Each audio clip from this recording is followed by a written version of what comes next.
But I had to get elected. And if you think that I knew how to get elected, you're crazy. There were people that actually took my hand and walked me through the process. We're talking about President Stroger. We're talking about Bill Beavers. We're talking about Bob Shaw. Those are people that literally took my hand and guided me. And then I had good relationships with the media. Talking success, I think, has made me a success. As many times as I was on this show and talking to you and getting advice. And then Bailey's, Harold Bailey. Harold Bailey, I had Boise Edwards, Harold Davis and Kubla. All of those people, and then the people in the community, the Soul Slate, Bob Starks, Indigo, Political Task Force. All of the people in the community gave me that support and that reassurance that, Pam, you can do it, go right ahead, and make sure that when you're there, that you don't forget where you came from.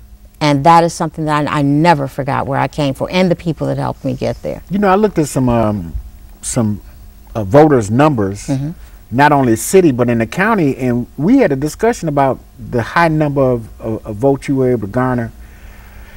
As we know, in the South suburbs, the western suburbs, northern suburbs. Yes. Yes. So it wasn't like you just concentrated on the city and said, well, if I can pull enough votes out of the city, you can't necessarily win countywide depending on African American votes. No. No.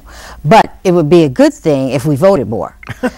And the reason I say that is because sometimes psychologically we as a people allow other people to determine our behavior and our conduct. So when you hear the news reports, oh, it's going to be a low voter turnout, black people aren't going to come out and vote, and then we say to ourselves, well, you know, heck, they think that we aren't going to vote, so why should I vote anyway? And then we start doing the things and having this behavior that other people have depicted for us. And we should not allow that to happen. We have a right to vote. We have a right to vote people in. We have a right to vote to take them out. But we don't exercise that because at this time, I think a lot of us are feeling, a lot of our people are depressed, and we feel as though there are other more important things to do than to go out and vote. Now, you know, I had got rubbed the wrong way by an elected official that called me to ask me about someone that was running for judge and asking me why was I supporting. And I said, well, we provide here, and Keith McDonald is a big proponent of this also, the fact that anybody can come on.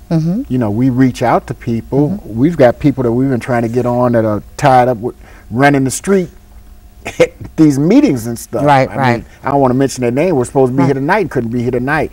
But I got rubbed the wrong way by that elected official saying, why is this person running against? And they should know enough about how this works that when you see, it's 11 vacancies countywide, is that not correct? Yes, in the circuit court. This particular person that I know personally, and you know, decided after running before that a light bulb went off and said, well, why don't I try to run for the vacancy high up, because we're faced with this dilemma that people don't vote for all the judges. So this increased the likelihood of me possibly being seen, and they marked my number by taking the first vacancy. And just so happens somebody else we know is running in that same vacancy and had no idea she was running in the vacancy, and she had no idea he was running the vacancy. But I get a phone call from an elected official that we all love, I don't want to mention her name, asking me, why is she running against this person? And it's not about running against, she's running for the vacancy. Right.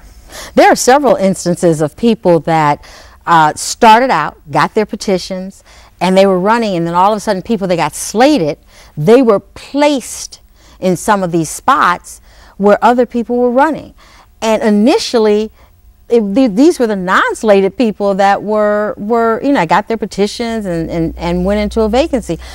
I think that it's improper for that to occur, but I do know that it does occur. And you can't monopolize one spot and say, well, okay, well, now that someone is in here, now I have to get out. That's not going to happen. You know, it's you know, we have to fight it out. I mean, it'd be